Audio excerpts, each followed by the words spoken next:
Encore moins. On va commencer avec les AKC, Crazy Crew. Il y avait d'autres définitions, mais je m'en rappelle plus. C'était Cart, le fondateur de ce crew, avec Mort et Son. C'était en grande partie des mecs de Lieu-Saint, des mecs de Vigneux et quelques personnes de Savigny. Donc je pense que j'ai rencontré Cart grâce à Neusta et Shine, je crois. Moi, Stan, parce qu'en fait, il y avait Neusta d'un autre groupe et Stan des AKC. Et eux, en fait, Cart, il était à l'école, je crois, à Savigny-le-Temple. On connaissait bien Shine, on s'est côtoyés. Mais Cart, c'était plus un danseur. En plus, un danseur, il taguait pas plus que ça. Et comment on est devenus très proches, c'est qu'en fait, il y a eu une soirée à Savigny-le-Temple un soir. En fait, moi, j'étais parti à ma famille d'accueil prendre des affaires parce que dans ce moment, en fait, je savais déjà que j'allais fuguer le foyer, la famille d'accueil. Donc, je suis parti prendre des affaires, j'ai fait genre de manger avec eux.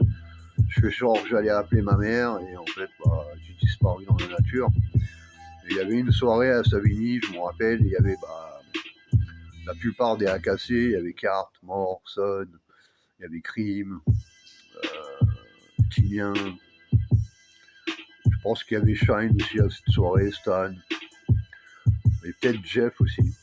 Et après, il y en avait un autre, mais ça, je l'ai connu plus à Lieu-Saint après, c'était Wick. Et eux, en fait, après la soirée, vu que je savais pas où aller, ils m'ont dit vas-y, viens, on va à Lieu-Saint, viens avec nous, nous on a un endroit où tu peux dormir. J'ai dit ok, vas-y, pas de problème. Donc on fait les rails, parce qu'on avait loupé le dernier train, donc on rentre à pied, on tape sur tout ce qu'on peut sur le chemin sur les rails de Savigny à Lieu-Saint, on descend, on marche jusqu'à Lieu-Saint, on arrive à Lieu-Saint. Et eux, en fait, ils avaient un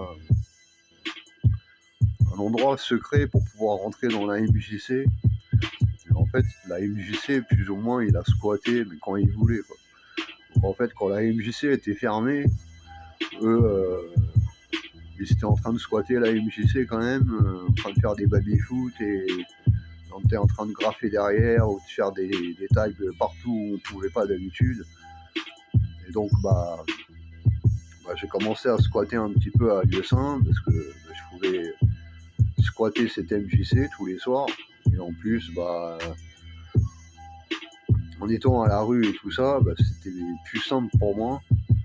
Et à cette époque-là, je suis devenu beaucoup ami avec Son.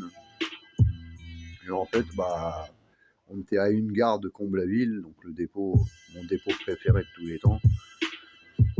Donc en fait, il prenait son BMX, il avait des cale-pieds à l'avant et à l'arrière. Moi, je montais à l'avant sur les cale-pieds et on partait en mission parce qu'on partait genre à 11h du soir, mais on faisait en sorte qu'il n'y a aucune voiture qui nous voit jusqu'au dépôt de Comble-la-Ville. Donc quand une voiture arrivait au loin, on sautait dans les fossés comme des missionnaires. À la fou, hein, ils fonçaient dans le truc, on sautait, on se cachait dans l'herbe. Et on arrivait, c'est comme ça que on tape en combe avec Son, parce qu'on tapait que tous les deux.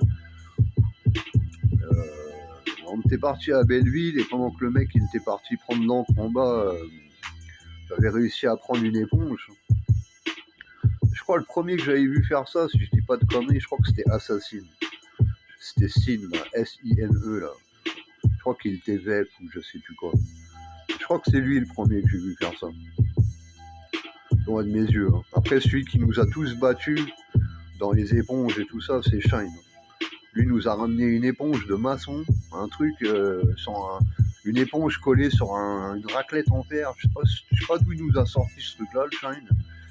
Mais je me rappelle, on lui a tous cassé les couilles au dépôt pour lui emprunter, pour pouvoir faire au moins un gros tag chacun sur les têtes de train à la Corio, quoi. Et en fait, avec Son, on faisait beaucoup d'allers-retours à ce dépôt.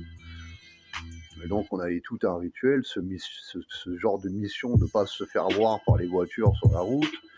Quand on arrivait là-bas, on se planquait sous le château d'eau qui ne fonctionnait plus, mais on se planquait en dessous, on mettait le vélo, on roulait un vélo, on buvait une bière, et on se surveillait un peu le dépôt pour être sûr. Et après, quand on était prêt et qu'on avait chacun un vélo dans la main, on rentrait dans le dépôt et on défonçait tout à l'éponge, au Posca, au Barane, avec ce qu'on avait, quoi. Sauf que le truc, c'est que vu qu'on n'était que deux, on avait toute la place. Et en fait, on était les premiers sur la ligne D à utiliser les éponges. Et en fait, je m'en rappelle parce que après plusieurs attaques à Exxon, il y avait le train le samedi où on avait tous rendez-vous sur ce train. À Savigny, il était à 14h17, je crois, si je dis pas de conneries. Et en fait, ce train, le samedi, toute la ligne D, en fait, on se rejoignait sur la ligne D, on se belait, on allait à Paris, on niquait tout, on volait. Et en fait, on revenait le soir avec tout ce qu'on avait volé, quoi. Tu vois, et on tagué partout à Paris, et tous les samedis, c'était le même truc, hein. Plus ou moins les mêmes personnes aussi. On se rejoignait, et on se côtoyait plus ou moins tous sur la ligne D. Ce train, c'était genre le train qui réunissait tout le monde.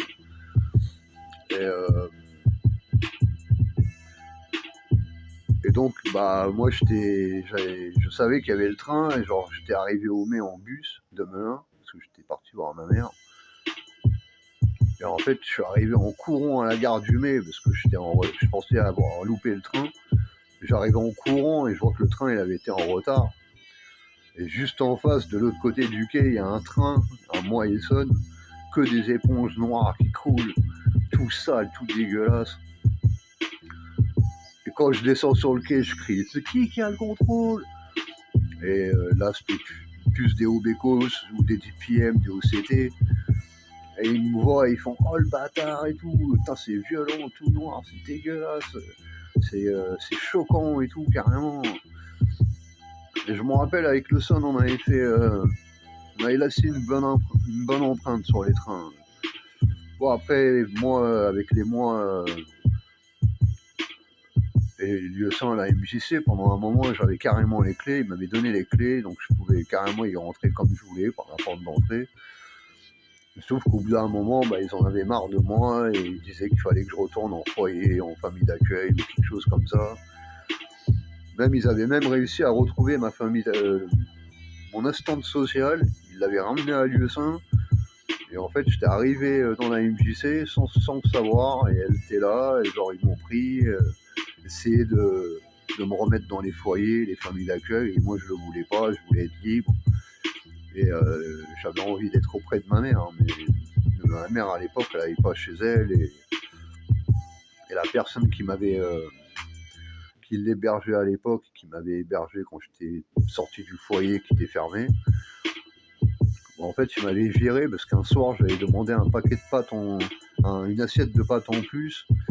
Et en fait, le lendemain, il a dit à ma mère, il mange trop, donc il va falloir qu'il parte.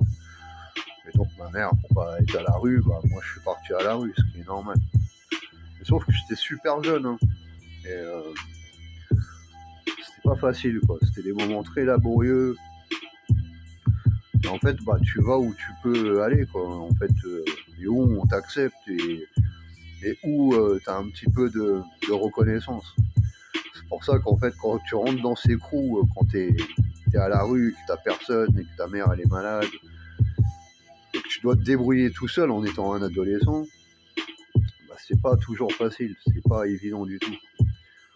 Et les AKC, après, je les ai perdus de vue parce que j'arrive même pas à me rappeler où je me suis retrouvé après ça. En fait, si, je me rappelle ce qui s'est passé.